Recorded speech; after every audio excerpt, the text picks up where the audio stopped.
Esposito or Gus Fring, $120. He's getting more than Shatner. And then, wait for this one. Billy D. Williams, right? Lando Calrissian. $300 to take a photo with him. $300. Now, I've been to almost every convention, every Star Trek convention. I think I'm going to skip it this year, to be honest.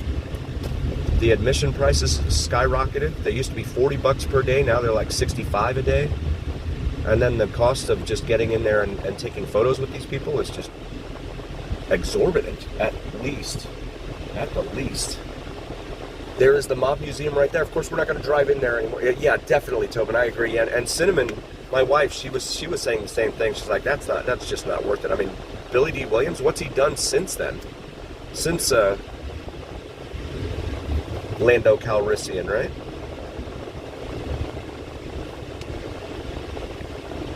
So there is the Mob Museum. That building was actually the original U.S. Post Office here in downtown Las Vegas. It was also the original federal courthouse. Apologies for the sun here. Private drive here at, on the other side of this, Casino Center Boulevard, right here. And let's go. And then we have Main Street Station right here in front of us. All of these hotels advertise free parking. It's not free. They validate it. And then if there's a special event, like a concert or something down here, they won't validate it. So, FYI. So this is Main Street here. We've done a lot of videos of our time up and down Main Street. Feel free to check those out in our video library. That light was way too short. Wow. That thing went really fast. Open 31. Excellent. Thank you, Tobin. Very cool.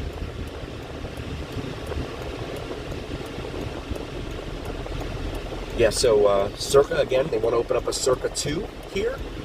I'm going to make a right here onto Ogden for a moment. I want to show you guys something real quick. I had a special request from a member who does a lot for this channel. And when I say a lot, I mean an inordinate amount that I can't even begin to quantify. So I'm going to go over here. And I'm going to make a right here on the City Parkway. We just went underneath the Union Pacific Railroad line, by the way. And we're going to go northbound here on City Parkway.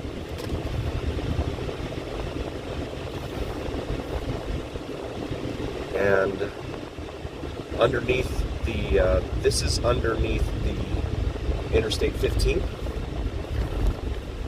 Or no, correction, that was 95. The 95 and Interstate 11. This overpass is the 15, right here. We're going to continue, we're going to go left right here. So this is Bonanza and City Parkway. And we've done a lot of videos in this area.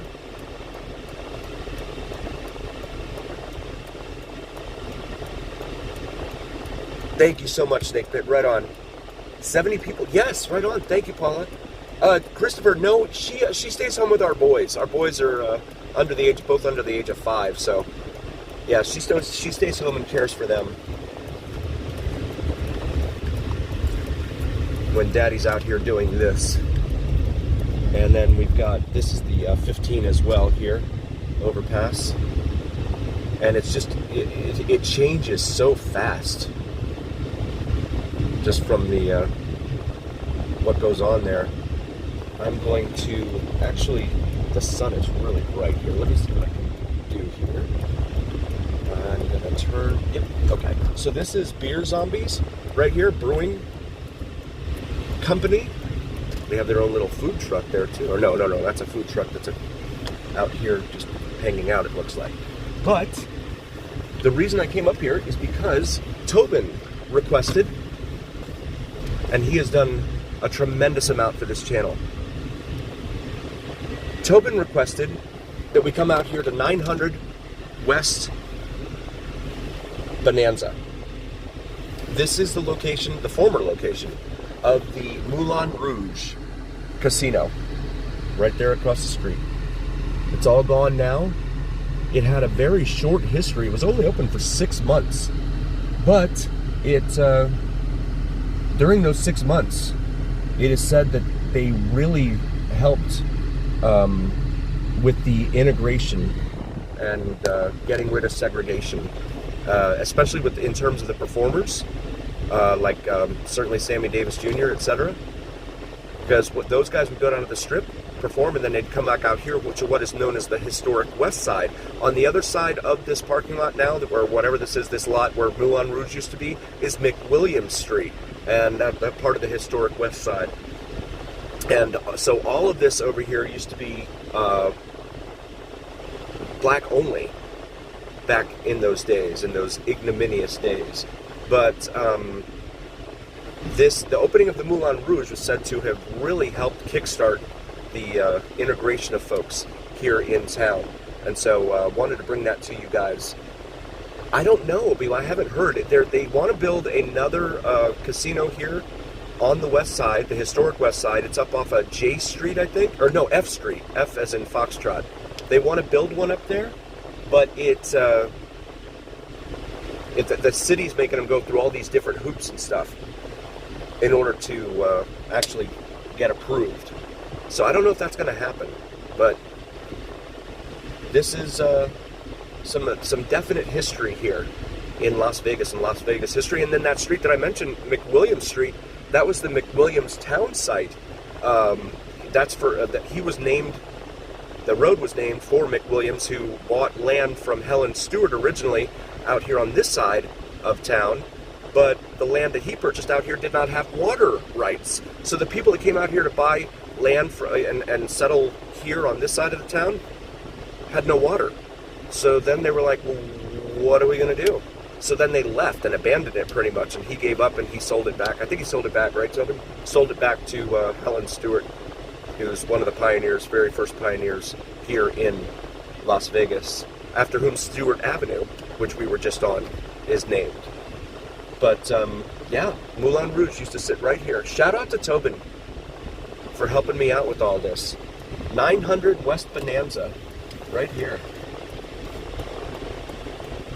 Very deep and rich in history, right here on the historic West Side.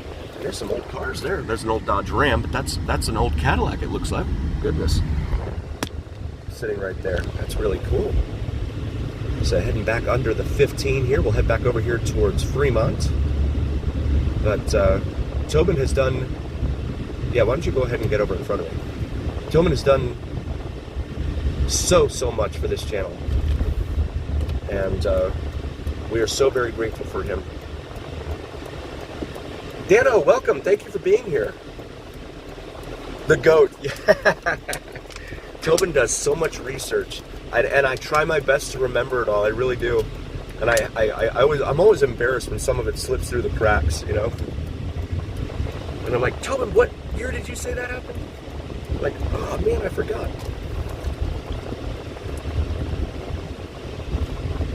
But he does so much for this channel in terms of dropping comments on videos and helping folks understand the history and background of this town.